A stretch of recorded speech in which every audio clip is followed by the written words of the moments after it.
Vamos a ver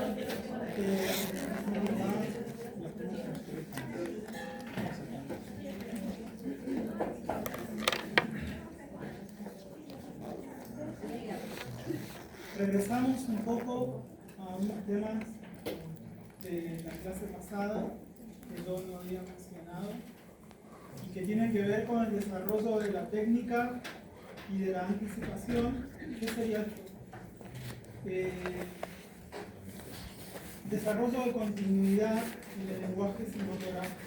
Bien, en el año 1903, el director de Estados Unidos, Edwin Porter, hizo un cortometraje que se llama La vida de un bombero estadounidense y que tiene como cualidad, como punto a destacar, que es la primera vez en la que hay un plan, dos tomas en continuidad narrativa. Por ejemplo, sube el bombero a rescatar a una familia, ingresa a una habitación y en la próxima toma se ve cómo va rescatando a los miembros de esa familia. ¿Bien? Así que eso, en cuanto al mensaje en continuidad, es muy importante porque va haciendo que la percepción de las películas se parezcan cada vez más a algo real y no a una representación teatral, como era el cine de Porter.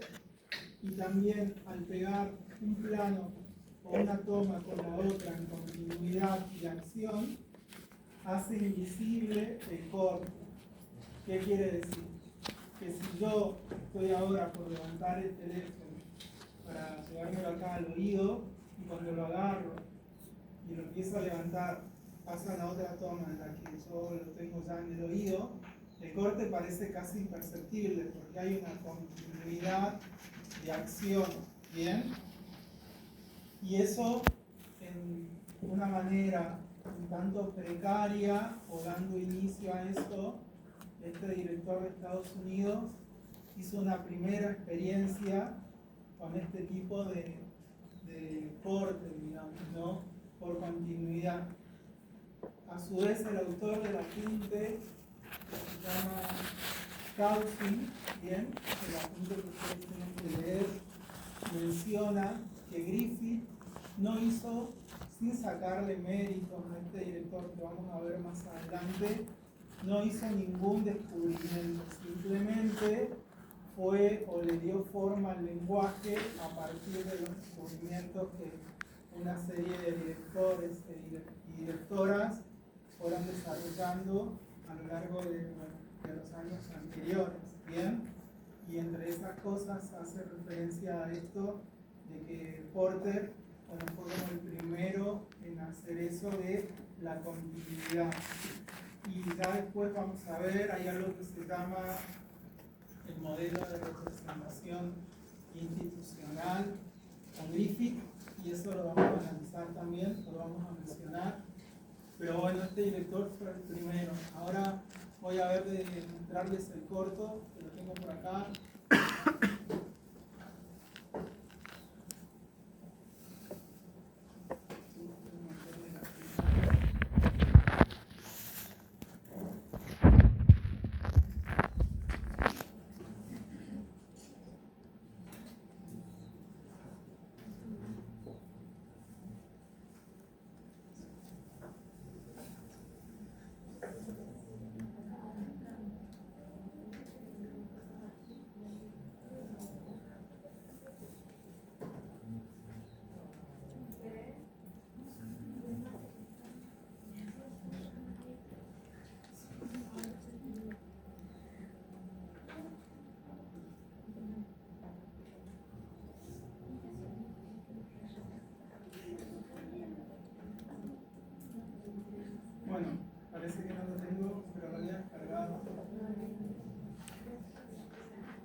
Voy a ver si encuentro una versión con un poco de sonido. Yo creo que había descargado una. Vamos a ver acá.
Bueno, ahora vamos a ver acá.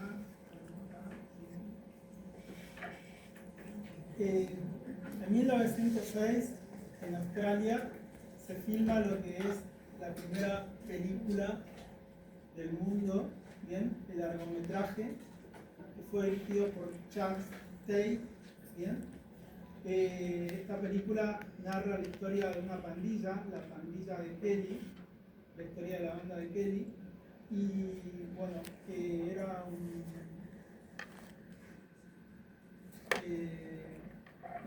ladrón que robaba a gente adinerada para darle la educación a gente menos pudiente, ¿bien? Fue un gran éxito en toda Australia y a los lugares a los que llegó la película. Se la considera la primera película en la historia del cine como tal, un primer largometraje. Un cortometraje, por ejemplo, dura hasta 30 minutos. Un largometraje, un mediometraje, es considerado hasta 45 minutos, ¿bien? Y un largometraje es considerado desde 1 hora en adelante, ¿bien?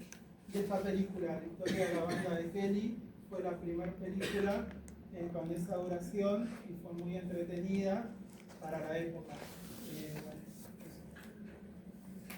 Después tenemos, en 1908, una película de un director francés, Garnier, ¿bien? Que se llamó El caballo que se desbocó, o El caballo desbocado, ¿bien? En este caso, es importante este cortometraje por una cuestión que plantea lo que sería el montaje alterno. ¿Bien? El montaje alterno quiere decir o describe cuando dos o más historias se pueden relatar o se relatan al mismo tiempo, coinciden en la temporalidad y en un punto esas historias se tocan. ¿Bien? Eso es lo que diferencia el montaje alterno del montaje paralelo, que después lo vamos a ver.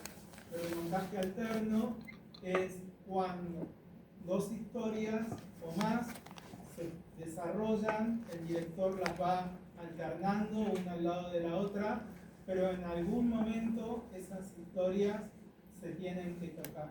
Y en este caso, este hombre deja su caballo en la vereda y se muestra cómo el caballo de repente empieza a comer ahí un alimento que hay, mientras él está adentro haciendo otras cosas. Así que esto también lo vamos a ver.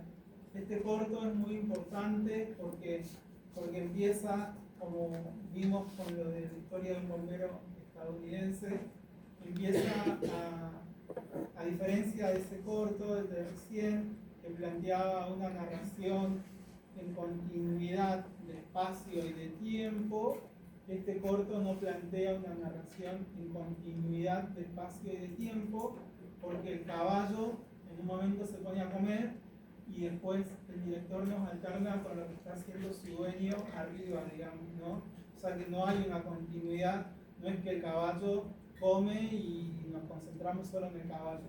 Y eso para el cine es muy importante porque empieza a descubrir elementos o recursos narrativos que le son propios y que ni el teatro, ni la pintura, ni la música lo tienen, que es la manera de contar distintas historias, alternándolas, y que uno ahí puede como trabajar lo que es el interior, exterior, bueno, todo lo que es acá la diapositiva. Y bueno, ahora vamos a ver el porqué.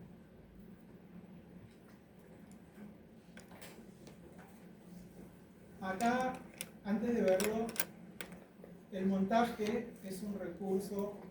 Yo les hablé de lo que significa filmar y editar. Soy medio pesado a veces con eso. ¿Sí o no? ¿No? No. Sí les hablé. Bueno, sí les dije de la primera clase de lo que bueno, miren. O sea, no es que yo lo planteo. La diferencia entre editar, o entre filmar y grabar. ¿Bien? Ustedes son, digamos, lo que estamos viviendo ahora es el momento o la cultura de grabar, no de filmar. En esta época, en la historia del cine, el cine sí filmaba por una sencilla razón.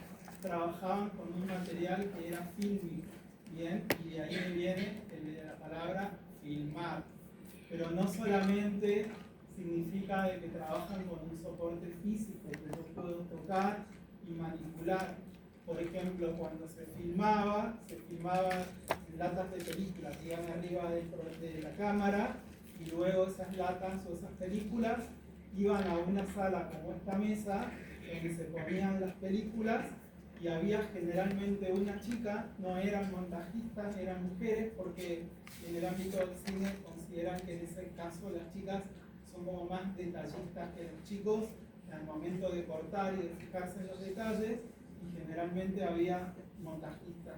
Por lo tanto, los grandes directores de Hollywood, en general, por ejemplo, y europeos, trabajan con montajistas mujeres, porque ese mito o esa cuestión es realidad. Por eso el éxito también de esos directores, ¿no? Sus montajistas son chicas, y sí trabajan con directores de fotos varones u otras cosas, pero sus montajistas son chicas. Entonces estaban acá las películas y había acá como una gilet, entonces iban cortando, iban pegando. Había un material especial que iba pegando cada película. Bueno, eso es filmar, o sea, es tocar, pero no solamente es tocar, sino que también tiene que ver con el hecho de algo industrial. Filmar tiene que ver con el hecho de que el cine es una industria, por lo tanto, para hacer cine es muy caro y solo accede el que puede entrar a esa industria con dinero, digamos, no accede cualquiera. Y el cine en este tiempo, como vimos, resultado de la revolución industrial, de las máquinas, de cambios tecnológicos, económicos y de la división del trabajo en roles. Entonces los equipos cinematográficos tenían muchísimos roles o sea, se dividía el trabajo. Vamos a ver que hay directores que son protagonistas de la historia o productores porque fueron pioneros en la división del trabajo dentro del ámbito cinematográfico. Entonces significa de que yo te acepto que hagas una película, pero haces esa película, yo me aseguro como productor que va a tener éxito comercial, porque si no, no vas a hacer la película. Porque implica mucho dinero, lo del Star System, contratar estrellas o no, pero todo el proceso era muy caro. Por lo tanto, solo un grupo reducido, más allá de que Hollywood sea grande, en el mundo un grupo reducido solo accedía a hacer cine, por lo tanto accedían a filmar. Y ahora, por ejemplo, nosotros estamos viviendo una etapa que es la de editar, la de grabar, ¿bien? La de grabar. ¿Qué significa grabar? Grabar es un cambio también cultural, ¿bien? Por ejemplo, yo donde vivo en Catamarca tengo supers así cerca de mi casa que son de Catamarca, de emprendimientos catamarqueños, no es un Bea ni un Carrefour, y cuando voy al súper, en las cajas se están viendo Olga, por ejemplo, como canal de streaming, ¿bien?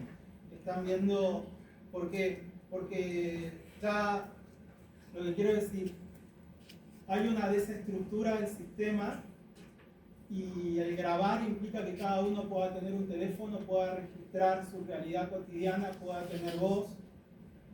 Ahora, desde ayer arrancó en La Rioja un encuentro de cine comunitario, no sé si sabían, Bueno, y el cine comunitario depende mucho también de los recursos tecnológicos más pequeños, porque es un cine que se propone fuera del sistema. Y ahí viene muy bien todos los dispositivos tecnológicos que les dan recursos a personas que no quieren estar dentro de toda esta cuestión del sistema y del mercado para poder hacer sus producciones. Y entonces grabar significa un cambio cultural muy grande, porque también ya no solamente accede una persona que tiene dinero a hacer producciones, sino que accede todas las personas y en distintos ámbitos. Por ejemplo, en la educación podemos hacer videos educativos, podemos hacer videos en la guerra, ahora que tenemos el mundo en guerra,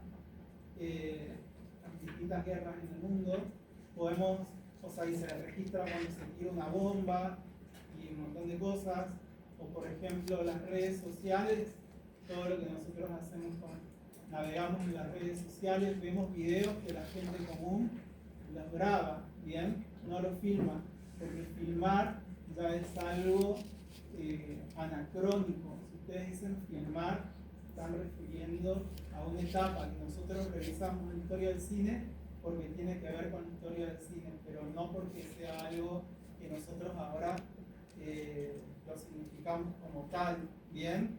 Y no solamente eso, por ejemplo, ahora yo trabajo en Catamarca en instituciones educativas y tenemos un problema de acoso, de ciberbullying, ¿bien? De un alumno con las alumnas.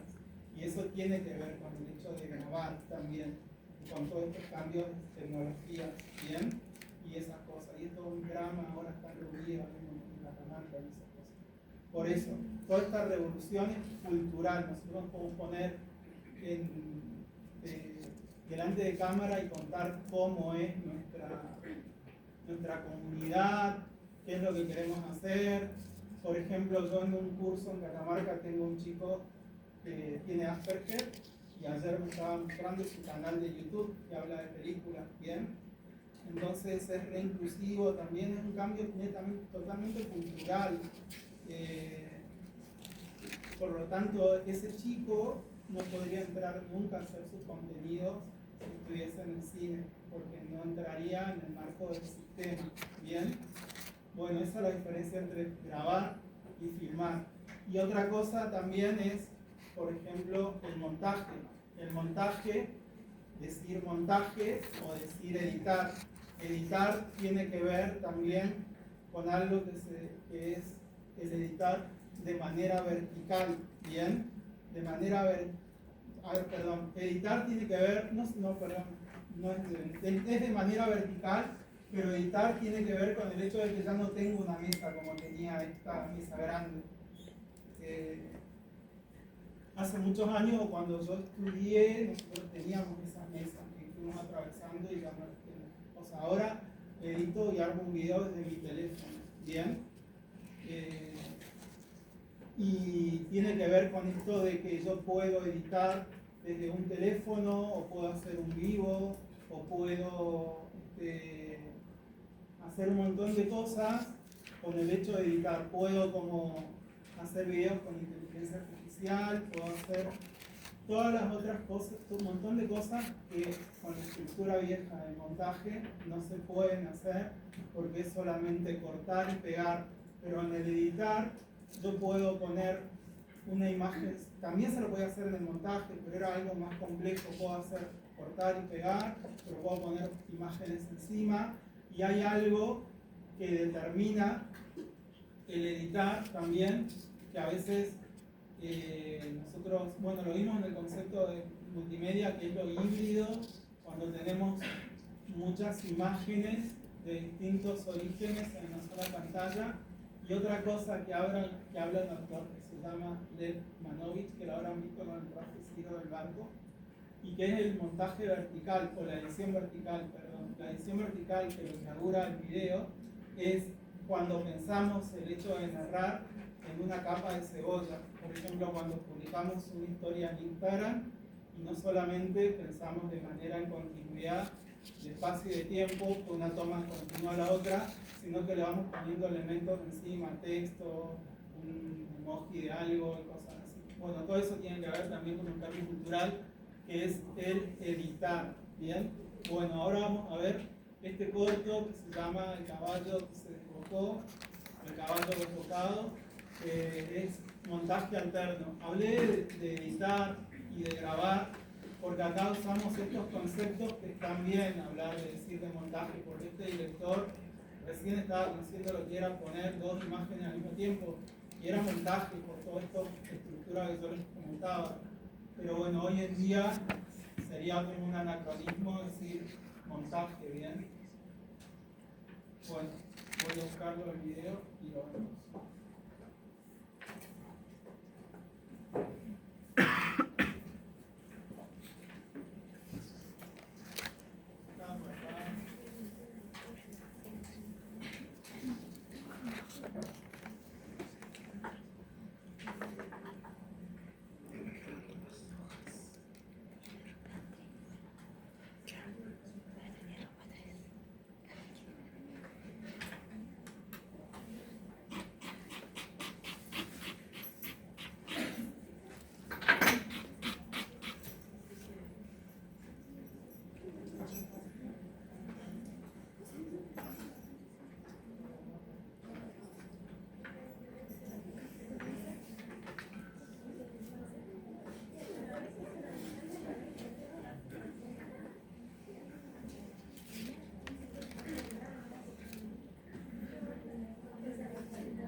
Pixar, ¿bien? Que se llamó El niño Gillespie. Y esta película también es valiosa porque nosotros ya vimos que se usó el flashback antes en uno de los cortos que estuvimos viendo desde el comienzo de la historia, que era el corto en el que el personaje lo acusaban de un asesinato, había asesinado, entonces él recordaba cómo había llegado hasta ahí. Acá relata la historia de un personaje que de chico recibe la ayuda de otro personaje, ¿bien? En una situación en la que lo iban a tratar, o sea, en que lo estaban agrediendo. Y cuando pasa el tiempo, el personaje que era el agredido se vuelve a encontrar con esa persona que lo ayudó, pero en este caso había una diferencia social entre esos, se presentaba una diferencia económica entre esos dos personajes, y el personaje que había sido ayudado recuerda cómo lo había ayudado el otro personaje. Entonces ahí hay un flashback y en ese momento, bueno, recuerda y de una manera de agradecerle fue dándole trabajo en uno de sus negocios. Así que esta película, la historia del cine, también es valiosa por eso, por el hecho de usar un flashback. El flashback, saben lo que es el flashback, hemos hablado, ¿no? ¿Sí? Que es un salto narrativo hacia el pasado, ¿bien? Y después, en 1907, se produce una crisis en la historia del cine. La historia del cine está constantemente marcada por distintas crisis. Crisis de temas, crisis de que la gente se cansa de esto o de lo otro, y entonces empiezan a reinventar recursos para poder seguir manteniendo el lenguaje, para poder seguir manteniéndolo con vida y que sea rentable. En este caso, en 1907, se produce una crisis que se llama la crisis del tema. ¿Bien? Esta crisis del tema tiene que ver con que la gente decía que estaba cansada de que se cuenten un poco de historias chabacanas, vulgares, infantiles y mediocres en los cortos y en las películas que iban a ver al cine. Entonces, dos hermanos Lafitte se interesan en 1908 por el cine y crean una productora que se llamó Film de Art. En esta productora que se llamó Film de Art, y que bueno, que esta mini etapa, ¿bien?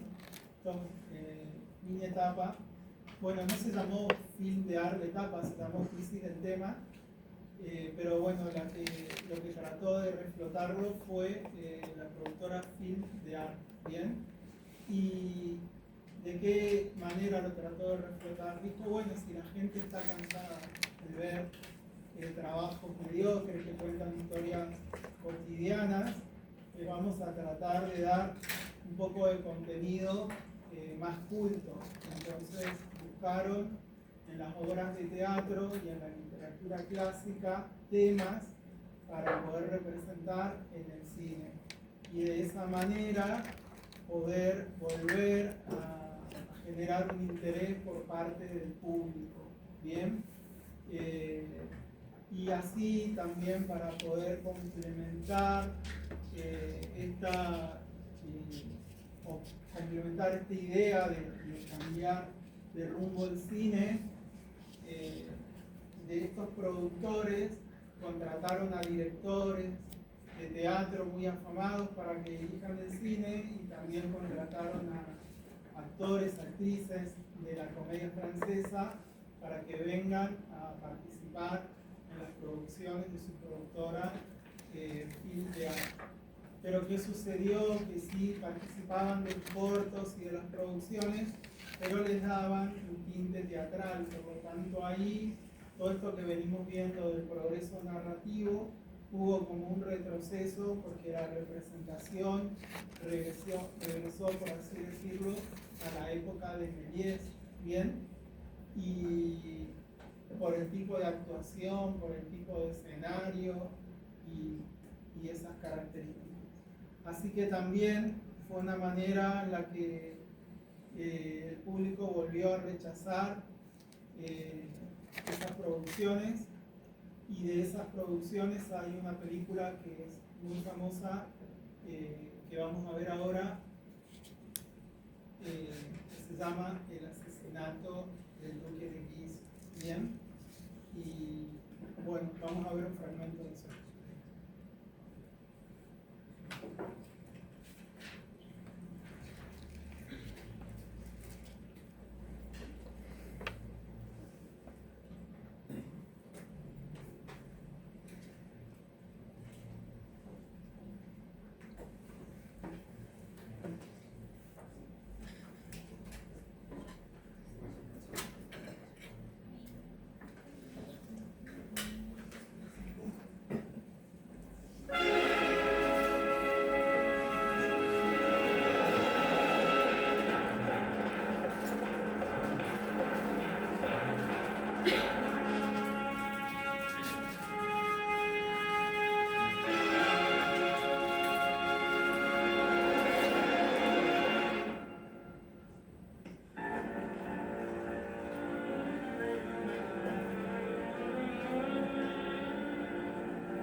Kausing menciona que entre 1980 y 1990, principalmente en Estados Unidos, se da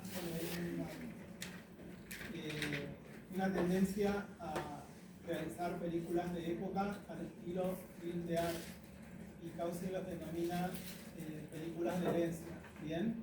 En lo que importa toda esta cuestión acartonada vinculada a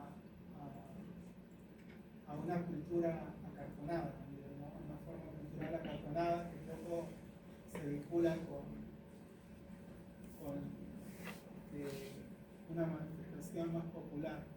Así que eso menciona el autor en el apunte de que entre 1980 y 1990 se producen muchas películas, entre ellas esta que se llamó Lo que queda del día, con dos actores súper reconocidos de Estados Unidos como Anthony Hopkins y Emma Thompson.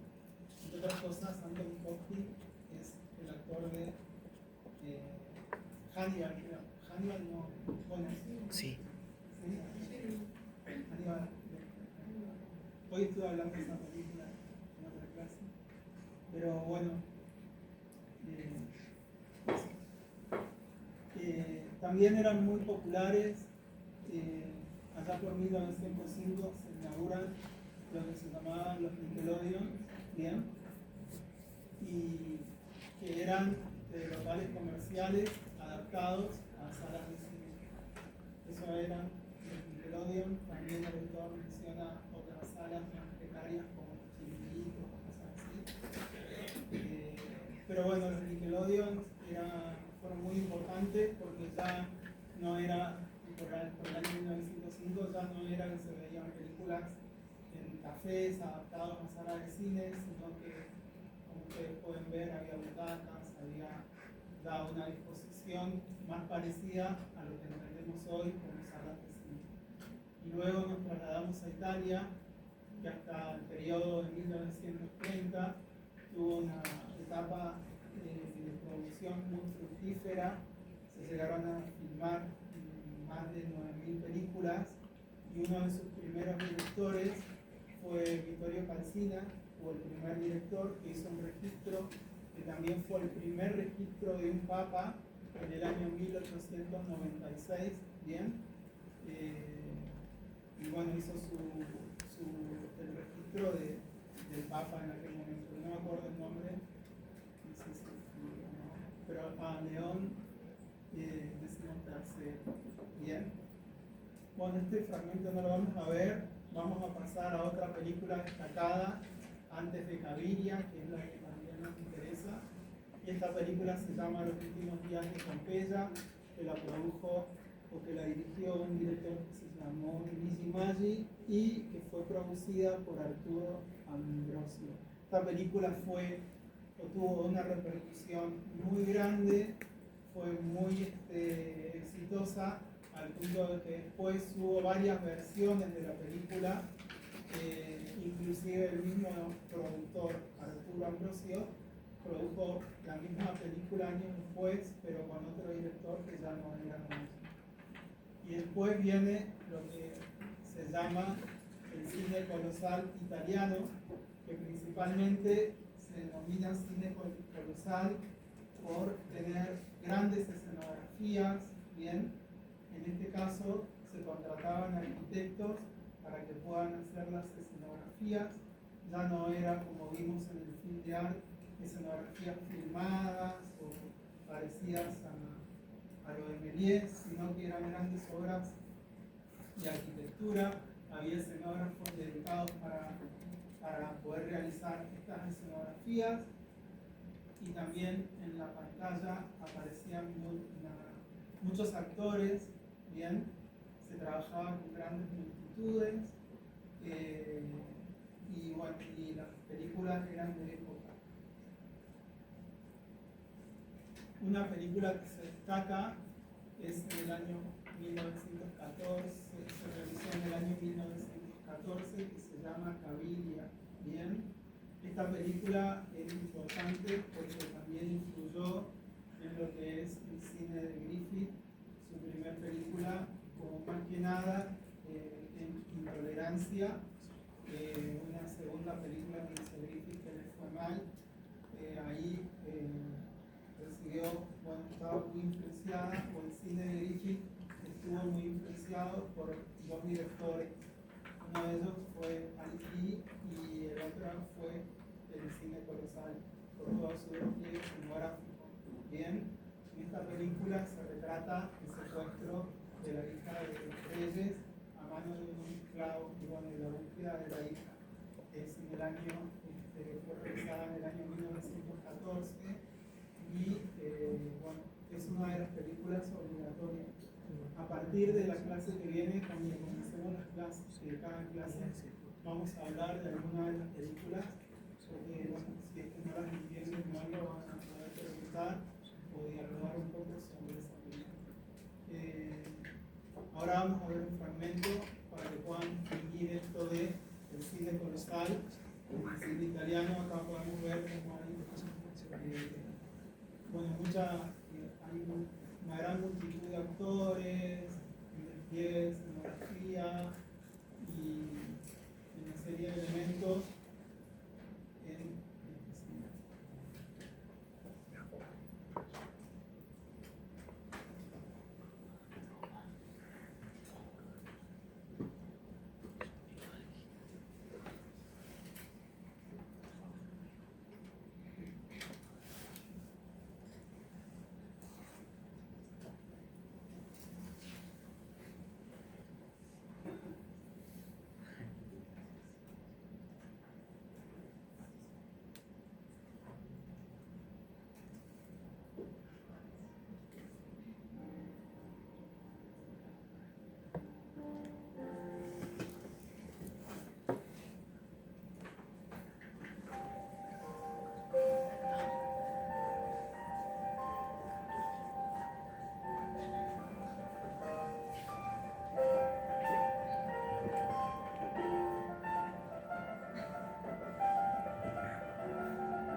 Bueno, acá vemos a una directora italiana que se llamó Elvira Notari y fue en las primeras décadas, a 1930, la directora más destacada en el cine italiano y también la directora más relegada. Bien, filmó más de 60 largometrajes y por ser mujer, muchos de esos films no figuran con su firma o con su autoría, sino con la autoría del esposo que sale ahí en la foto, porque estaba mal visto y bueno, y por todo lo que tiene que ver con el contexto, era muy machista el contexto de producción cinematográfico, así como le pasó a Alice. Y también vamos a ver a una directora que es Louise Weber. Son mujeres que se han destacado en la producción cinematográfica, pero que siempre han ocupado un segundo lugar, han estado en la sombra. Y las películas de ella mostraban a una mujer audaz que iba en contra de todas estas condiciones sociales, en el que los personajes bueno, rompían las normas, tenían cierto carácter de transgresores, bien, tocaba temas también como la violencia, la pobreza, la desigualdad, al punto que en la etapa de Mussolini ella llegó a ser censurada y a reducir bastante su producción filmada para su propia productora, que se llamó Nora Films, y tenía un carácter tan relegado que inclusive hasta su nieto, después cuando le hicieron una entrevista para que hable de lo que fue su abuela, no sabía que su abuela había realizado tantas películas, digamos, ¿no? Pero bueno, fue una directora muy destacada en cuanto al lenguaje y principalmente también por las temáticas y porque ya adelantaba lo que en un futuro en la asignatura vamos a ver, que es el neorrealismo italiano. Abordaba historias que no tenían que ver con esa cultura campanada que vimos hace rato, sino con lo que sucedía en la calle, con personajes reales en cuanto a la situación o en cuanto a lo que sufrían. Y ahora vamos a ver un fragmento, un cortometraje de ella, en la que se presenta, a diferencia de lo que le sucedía a ella en el día a día, en el contexto donde vivía, a un personaje femenino que, bueno, hay otro personaje que se enamora de ella y ese personaje femenino está planteado como una mujer con mucha personalidad, y el personaje masculino llega a vender cosas de la madre y a hacer cuestiones que lo llevan a la perdiz, o sea, como una situación crítica económicamente, psicológicamente, con tal de conseguir el amor de ese personaje de la mujer. En este caso, la mujer acá está planteada como la más fuerte, digamos, ¿no? Como la que puede manipular los sentimientos del hombre y todas esas cuestiones, que para aquel momento era totalmente al revés de lo que planteaba el Star System y todas esas estructuras, era que la figura masculina era el eje central de todo. En cambio, en el cine de ella rompía todas las normas y hacía un giro de esas estructuras sociales, de esas ideologías, y sus personajes eran sumamente transgresores, personajes perdedores o relegados o marginados. En otras narrativas, en sus películas, adquirían relevancia. Bueno, vamos a ver ahora un fragmento.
Bueno, en esta época, también en 1913,